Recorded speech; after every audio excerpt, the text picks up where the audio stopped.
හොඳයි අයිබෝවන් ළමයි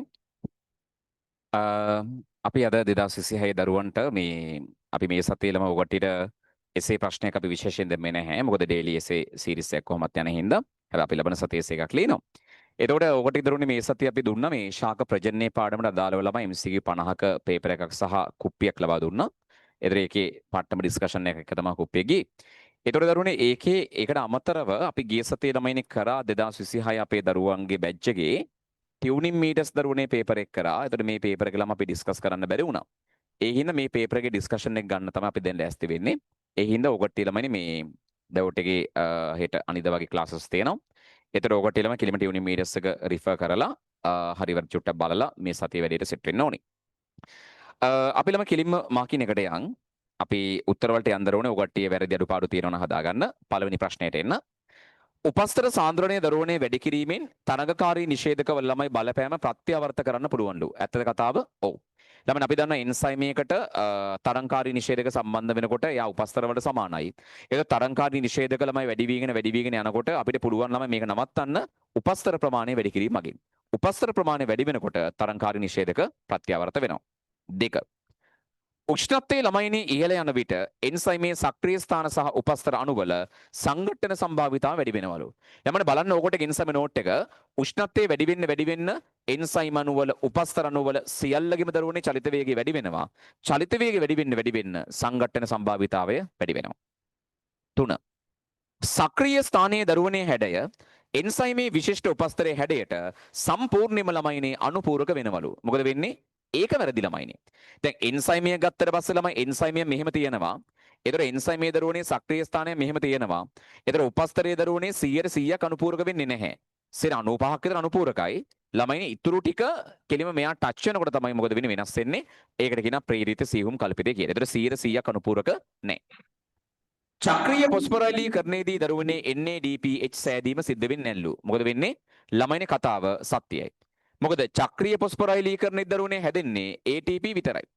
මේ වගේ PS1 කියන එක්කෙනා ගිහිල්ලා දරුවනේ හදන්නේ ATP විතරයි හදන්නේ වෙන මොනවත් හදන්නේ නැහැ.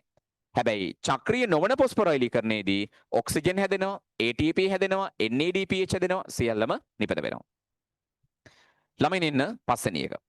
සෛල චක්‍රයේ දරුවනේ පාලක පිරික්සුම් ලක්ෂය G1 වල S වල M වල ළමයිනේ පිහිටා තියෙනවලු. මොකද වෙන්නේ? ළමයිනේ කවදාවත් ඔය පිරික්සුම් ස්ථාන S අවධියේ නැහැ. G1 වලයි G2 වලයි M වලයි විතරයි තියෙන්නේ. S අවධිය තුල නැහැ. ළමයිනේ 6.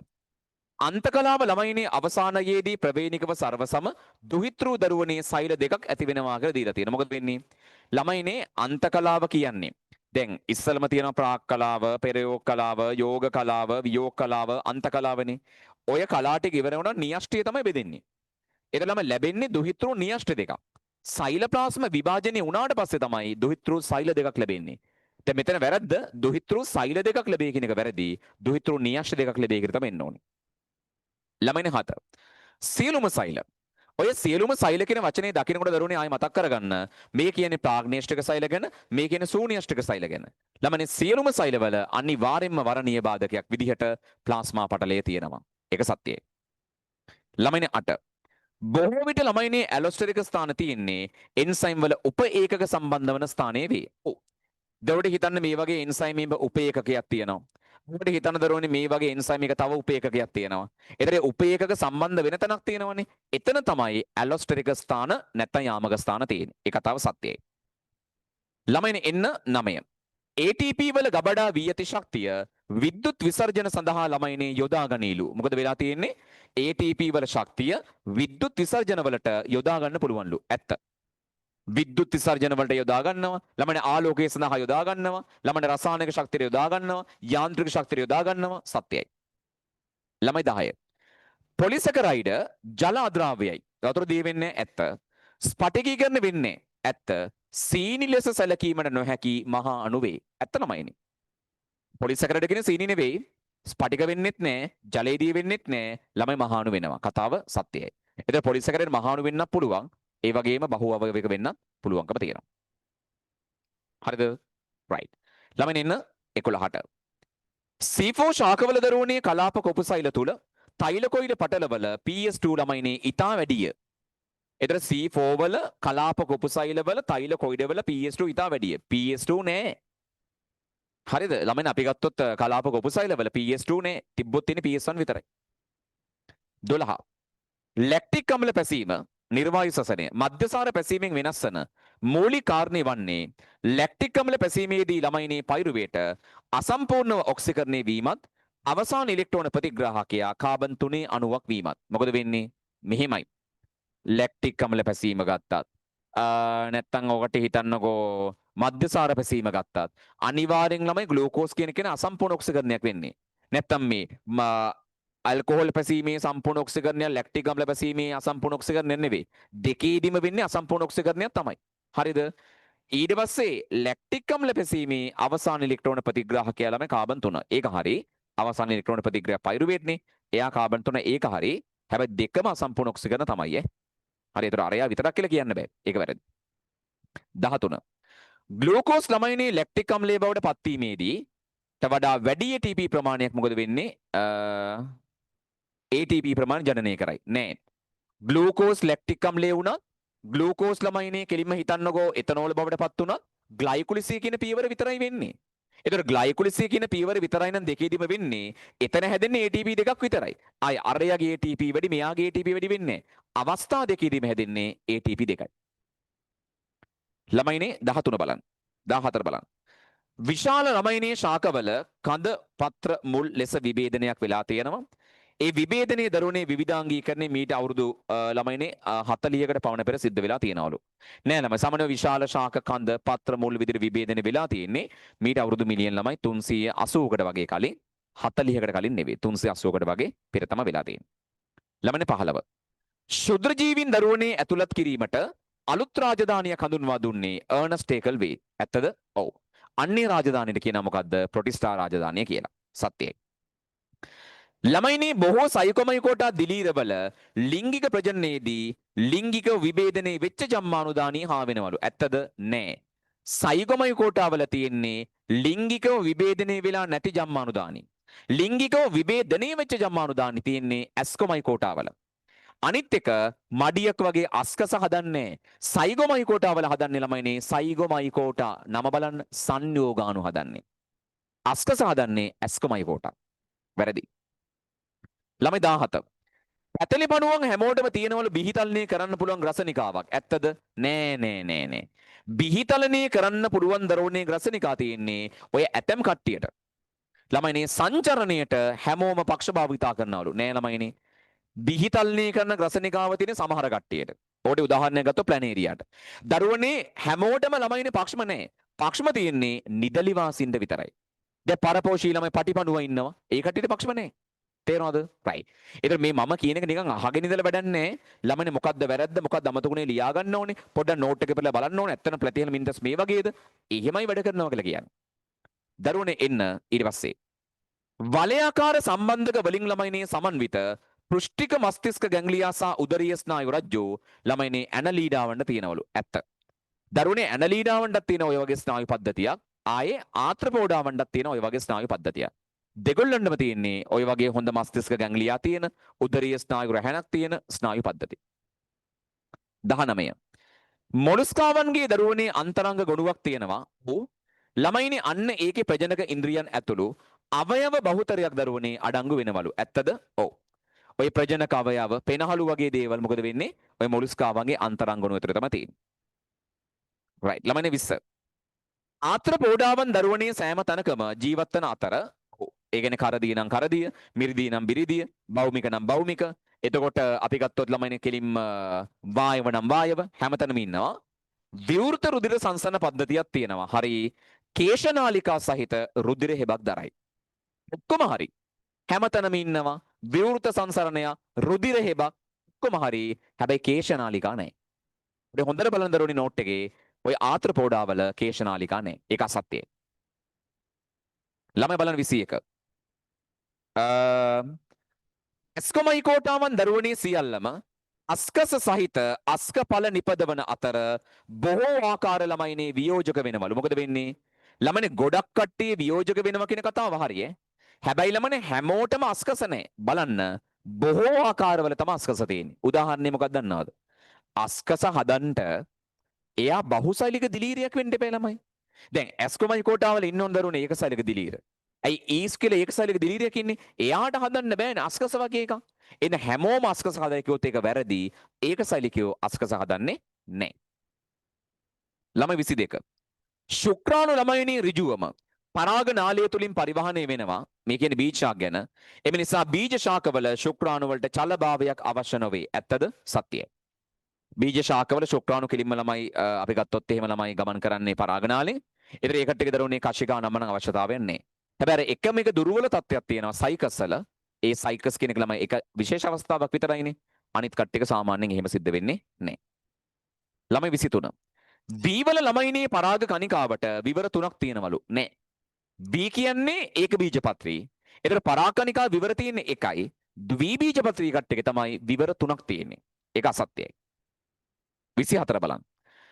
සයිකස් ළමයිනේ මහා බීජාණු පත්‍රවල උදරීයව ඩිම්බ හට ගන්නවලු. නෑ මතකද ළමයිනේ ගිය සතියේ අපි ළමයිනේ මේ වගේ සාමාන්‍ය සයිකස් දරුවනේ පත්‍රේ ගත්තට පස්සේ මෙහෙමනේ තියෙන්නේ. නේද? ඒතර එයාගේ ඩිම්බ තියෙන්නේ ළමයි මේ වගේ උදරීයම නෙවෙයි දෙපැත්තේ තියෙන්නේ පාර්ශ්විකව තියෙන්නේ.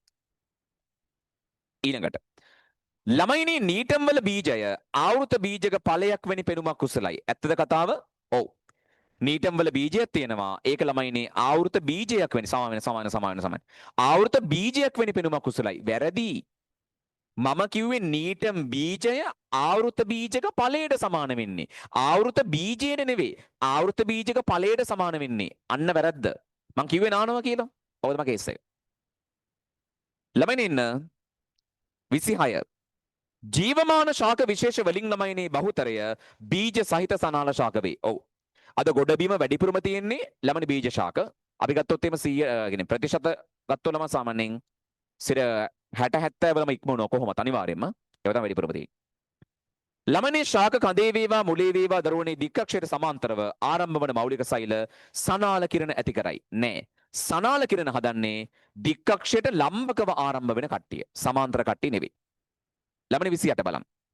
බීජ සහිත සනාල ශාකවල දරුවනේ ජම්මාණු ශාකයේ පීවි ඇසට පෙනේ. බීජ සහිත සනාල ශාකයෙන් ළමයි අපි ওই අන්තිමට කතා කර බීජ ශාකනේ. ඒතර එයාගේ දැන් මතකද ජායා ජම්මාණු ශාකයේම සෛල 7යි නියෂ්ටි 8යි තිබ්බේ.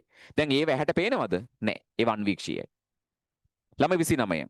පොග ප්‍රවාහය අක්‍රීය පරිවහන ක්‍රමයක්. එහෙනම් එයා වෙන්නේ සාන්ද්‍රණ අනුක්‍රමණිය ස්වාධීනව. ඇත්ත. දරුවනේ අවසාන ප්‍රශ්න 10. 30. ද්විබීජ පත්‍රී ළමයිනේ ශාක පත්‍ර නාරටි පත්‍ර මධ්‍ය සෛල ස්තරයේ තුල දැකිය හැකි අතර සෑම නාරටියක්ම කලාප කුපුවකින් වට වෙනවලු අනිවාර්යෙන්ම. දැන් ඔය ද්විබීජ පත්‍රී ශාක පත්‍ර ඒක බීජ පත්‍රී ශාක පත්‍ර වල නාරටි තියෙනවනේ. ළමයිනේ කෙලින්ම කලාප කුපුව වලින් වට වෙලා තියෙන්නේ. සත්‍යයි.